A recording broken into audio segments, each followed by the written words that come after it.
Film की शुरुआत तीन दोस्तों डैनी, जॉन और एमा से होती है। ये तीनों सर्दियों की छुट्टियां एंजॉय करने के लिए एक पहाड़ी रिसोर्ट पर आते हैं। उनका प्लान होता है कि केबल कार से पहाड़ की चोटी तक जाकर आइस स्केटिंग करेंगे और पूरा दिन मस्ती में बिताएंगे। केबल कार जैसे जैसे ऊंचाई पर जाती है, नीचे का नजारा और भी खूबसूरत होता जाता है। लेकिन अचानक बीच रास्ते में केबल कार रुक जाती है। तीनों घबरा जाते हैं। उसी लाइन की दूसरी केबल कार में बैठे लोग तो और भी ज्यादा पैनिक करने लगते हैं। माहौल तनाव से भर जाता है। जॉन माहौल हल्का करने और दोस्तों को डराने के लिए केबल कार को हिलाने लगता है। ये देखकर एमा और ज्यादा घबरा जाती है। डैनी तुरंत एमा से बातें करने लगता है, उसे शांत करता है और भरोसा दिलाता है कि सब ठीक हो जाएगा। थोड़ी देर बाद केबल कार फिर से चल पड़ती है और सभी राहत की सांस लेते हैं। आखिरकार तीनों पहाड़ की चोटी पर पहुंच जाते हैं और जमकर आइस स्केटिंग का मजा लेते हैं। घंटों खेलने के बाद वे नीचे लौट आते हैं, खाना खाते हैं और आराम करते हैं। लेकिन जॉन को लगता है कि दिन अभी अधूरा है। वह दोनों को मनाता है कि रात में एक बार फिर पहाड़ की चोटी पर चले और खुद स्केट करते हुए नीचे उतरे, एक एडवेंचर की तरह। शुरुआत में एमा और डैनी हिचकिचाते हैं, लेकिन जॉन की जिद के आगे मान जाते हैं। जब वे टिकट काउंटर पर पहुंचते हैं तो पता चलता है कि रिसोर्ट बंद होने का समय हो चुका है। इसके बावजूद जॉन और एमा स्टाफ से बहुत मिन्नत करते हैं। आखिरकार एक कर्मचारी उनकी बातों में आ जाता है और कहता है कि वह थोड़ी देर के लिए केबल कार चालू कर देगा, लेकिन उन्हें जल्दी लौटना होगा। तीनों खुशी खुशी वादा करते हैं और केबल कार में बैठ जाते हैं। दो केबल कारें ऊपर की ओर रवाना होती है। यहीं से उनके डरावने सफर की शुरुआत होती है। जिस कर्मचारी ने उन्हें ऊपर भेजा होता है, उसे उसका बॉस बुला लेता है। वह दूसरे कर्मचारी को बता देता है कि उसने तीन लोगों को ऊपर भेजा है और उनके लौटने तक केबल कार बंद की जाए। कुछ देर बाद नीचे से तीन लोग स्केट करते हुए उतरते दिखाई देते हैं। कर्मचारी समझ लेता है कि वही लोग होंगे और वह केबल कार की बिजली बंद कर देता है। लेकिन सच्चाई ये होती है कि वे लोग डैनी और एमा नहीं होते। असल में डैनी और उसके दोस्त तो अब भी केबल कार में हवा में बहुत ऊंचाई पर फंसे होते हैं। पहले तो उन्हें लगता है कि ये कोई मामूली तकनीकी खराबी होगी, जैसे दिन में हुई थी।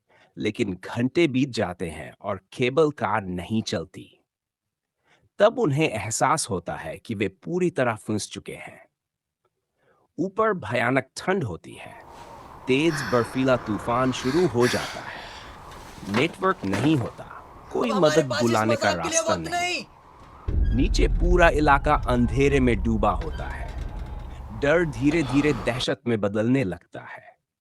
जॉन, जो अब तक हिम्मत दे रहा था, खुद टूट जाता है और रोने लगता है। तीनों जोर जोर से चिल्लाकर मदद मांगते हैं, लेकिन उनकी आवाज कोई नहीं सुन पाता। आखिरकार वे मान लेते हैं कि अगर कुछ नहीं बदला तो वे यहीं मर सकते हैं। तभी नीचे उन्हें एक स्नो ट्रैक्टर दिखाई देता है। उम्मीद की एक किरण जागती है। वे अपने दस्ताने और चीजें हिलाकर ध्यान खींचने की कोशिश करते हैं, लेकिन ड्राइवर उन्हें देख नहीं पाता और चला जाता है। उनकी आखिरी उम्मीद भी टूट जाती है। तूफान रुक जाता है, लेकिन ठंड और बढ़ जाती है।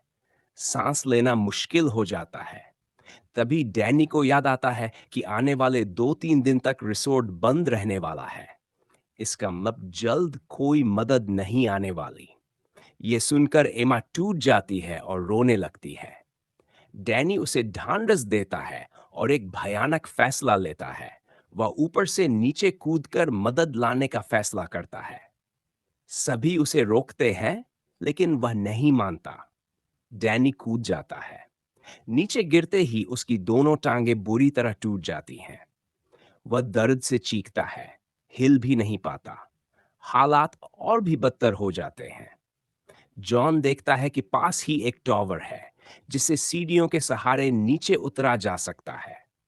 वह हिम्मत जुटाकर बाहर निकलने की कोशिश करता है, लेकिन उसके दस्ताने फिसल जाते हैं और वह घायल हो जाता है। डर के मारे वापस लौट आता है। नीचे जंगली जानवर मंडलाने लगते हैं। डैनी बेहोश हो जाता है और जानवर उस पर हमला कर देते हैं। ऊपर से जॉन और एमा ये सब बेबस होकर देखते रहते हैं। अपराध बोध और गुस्सा दोनों के बीच वे एक दूसरे पर आरोप लगाने लगते हैं। रात भर बर्फ गिरती रहती है। सुबह जब एमा की आंख खुलती है तो वह देखती है कि उसका हाथ रेलिंग से जम चुका है। धीरे धीरे हाथ छुड़ाते समय उसकी चमड़ी तक उधड़ जाती है। दर्द असहनीय होता है। जॉन आखिरी बार कोशिश करता है, टॉवर तक पहुंचने में कामयाब होता है और नीचे उतरता है, लेकिन जंगली जानवर उसे घेर लेते हैं। क्या वह बचा या नहीं, ये नहीं दिखाया जाता। अगली सुबह एमा अकेली होती है। अब उसे समझ आता है कि अगर वह यहीं रुकी तो मर जाएगी। वह केबल कार से छलांग लगा देती है। घायल होती है, लेकिन रेंगते हुए आगे बढ़ती रहती है। रास्ते में उसे खून और घसीटे जाने के निशान दिखते हैं, जॉन की मौत का सबूत। आखिरकार किस्मत उसका साथ देती है। एक गाड़ी वहां से गुजरती है और एमा को देख लेती है। उसे रेस्क्यू कर लिया जाता है। फिल्म का अंत एमा के चेहरे पर उस दर्द के साथ होता है जिसे वह जिंदगी भर नहीं भूल पाएगी।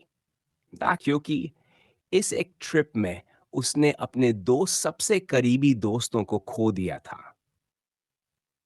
अगर आप चाहें तो मैं इसे और हॉरर टोन